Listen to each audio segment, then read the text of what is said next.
Accéder aux archives de l'âme et à son parcours, pourquoi et comment lire les dossiers akashiques, partie 2. Nous avons vu dans la partie précédente que les dossiers akashiques sont une dimension vibratoire constituée de dossiers qui révèlent les faits, les gestes, les actions de votre âme dans cette vie, dans les vies passées, ainsi que les projections futures. Ils constituent donc une dimension de la conscience qui comprend un dossier vibratoire de chaque âme. Ils sont disponibles en tout temps et en tout lieu. Nous avons vu aussi que ces dossiers akashiques sont gouvernés et protégés par un groupe d'êtres de lumière immatériels appelés les seigneurs des dossiers et un autre groupe appelé les maîtres des dossiers. Dans ces dossiers akashiques se trouve un autre groupe qui est nommé comme les enseignants. Ils peuvent avoir ou non déjà habité un corps physique.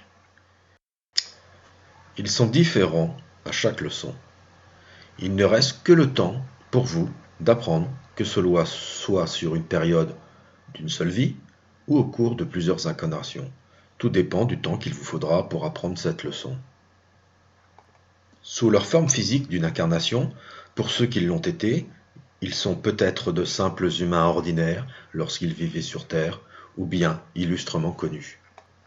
C'est pour cette raison qu'ils préfèrent rester anonymes, d'autant que vous êtes censés évoluer. Donc peu importe le nom du professeur, ce qui compte c'est la leçon qu'il vous enseigne. Il y a un autre groupe d'esprits qui sont nommés sous la dénomination des êtres chers. Ces êtres chers, vous les avez connus dans cette vie, ils sont désincarnés, ils sont forcément liés à vous sur le plan émotionnel, ils ont choisi de vous soutenir et de vous servir activement après leur mort. Ils préfèrent rester anonymes, cependant au cours d'une lecture akashique, il se peut probablement qu'ils se présentent à vous, s'ils sentent l'intérêt que cela pourrait avoir pour vous, afin de vous soutenir par exemple. Il existe d'autres groupes d'esprits immatériels que je n'aborde pas aujourd'hui, préférant plutôt vous parler de comment formuler des questions au monde akashique. Il faut éviter les questions qui commencent par quand, le temps ne compte pas dans les dossiers akashiques. Il faut aussi éviter les questions auxquelles on pourrait répondre par un oui ou par un non. Et il faut plutôt utiliser des questions du genre quoi, pourquoi et comment. Je vous donne des exemples. Des exemples de formulation de questions à éviter. Quand vais-je trouver l'amour dans ma vie? Je vis des conflits à mon travail, cela va-t-il continuer? On m'a proposé un nouveau poste, dois-je l'accepter? Est-ce que je dois rester avec mon conjoint? Etc. etc. Voici plutôt comment il faudrait formuler les questions. Pourquoi mon conjoint et moi sommes-nous ensemble? Que sommes-nous censés apprendre? Quels sont les avantages et les inconvénients d'être ensemble en ce moment? Comment faire pour améliorer notre relation? Notre relation est tendue en ce moment, quel est le sens de cette épreuve? Et qu'est-ce que je n'arrive pas à percevoir ou à comprendre pour dépasser cela? Comment puis-je changer mon point de vue sur ma situation pour m'apercevoir ce que j'ai besoin de voir et de comprendre? Que puis-je faire dans cette situation pour trouver la paix et la sérénité, par exemple? Concernant un conflit au travail, voici comment vous pourriez formuler les questions. En ce moment, je vis un conflit relationnel à mon travail. Pourquoi la situation en est-elle là? Quel est le sens de cette épreuve? Que suis-je censé comprendre et voir? Comment puis-je trouver la force de dépasser cette épreuve? Comment puis-je parvenir à améliorer mon ambiance de travail? Comment puis-je réussir à exprimer mes besoins et me faire respecter par mon chef de service, mes collègues? Pourquoi l'univers a-t-il mis sur ma route une professionnelle ou une personne avec laquelle je ne m'entends pas du tout, etc., etc. Vous le constatez aisément, la manière de poser les questions est très importante car elle induit les réponses. Et plus la formulation des questions est précise, pertinente et subtile, plus les réponses seront développées, concises, précises et argumentées, et surtout, plus les réponses seront à la hauteur de vos espérances, bien évidemment. Dans les dossiers akashiques, il y a ce qu'on appelle des absolus, des vérités fondamentales, qui dépendent non pas des lois humaines, mais des lois de l'univers. C'est toujours moins simple que ça en a l'air pour les humains. Voilà une des premières lois.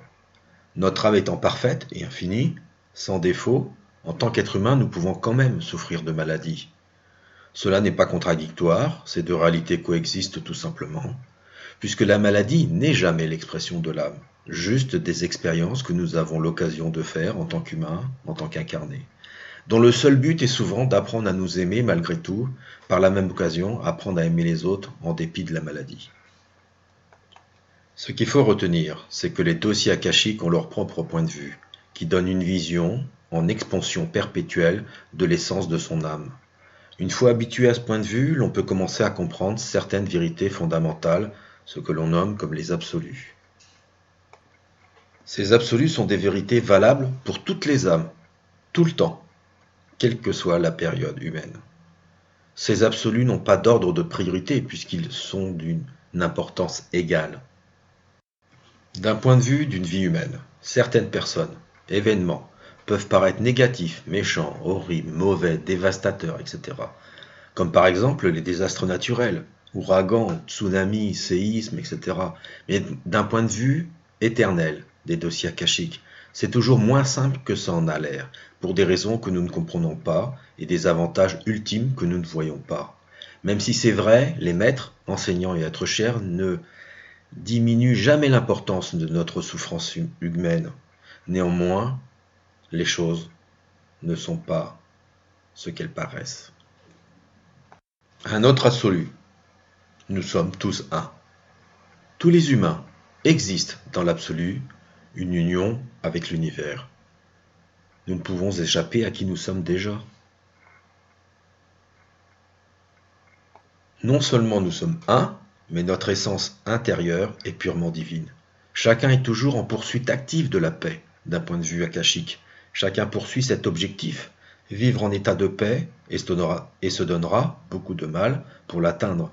D'un point de vue humain, les tentatives pour cela, la paix, n'ont pas de sens. Il suffit pour cela de regarder l'histoire humaine, les guerres, les conflits mondiaux, les exterminations, etc. Un autre absolu, très important, la réincarnation. Ce n'est pas une question de bonne ou de mauvaise vie. Il s'agit tout simplement du périple que l'âme choisit pour prendre conscience d'elle-même sur le plan physique. À mesure qu'une âme arrive à se connaître, elle a des occasions multiples d'apprendre la compassion, l'amour d'elle-même et des autres. Nous avons tout le temps et toutes les vies dont nous avons besoin pour cela.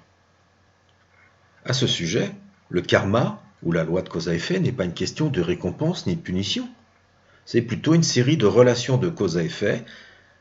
C'est une loi d'amour qui nous donne des occasions de découvrir ce qui peut résulter de nos différents choix. Un autre absolu qui se nomme les trois pas. La version abrégée de ce qui vient d'être dit se nomme les trois pas. Ne crains pas, ne juge pas, ne résiste pas.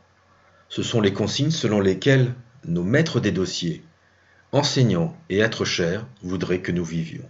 Je répète parce que c'est très important. Ne crains pas, ne juge pas, ne résiste pas. Pour conclure, si vous avez suivi la partie 1 et la partie 2, accédez aux archives de l'âme et à son parcours, pourquoi et comment lire les dossiers akashiques, vous comprendrez aisément les objectifs d'une séance de lecture d'âme dans les dossiers akashiques.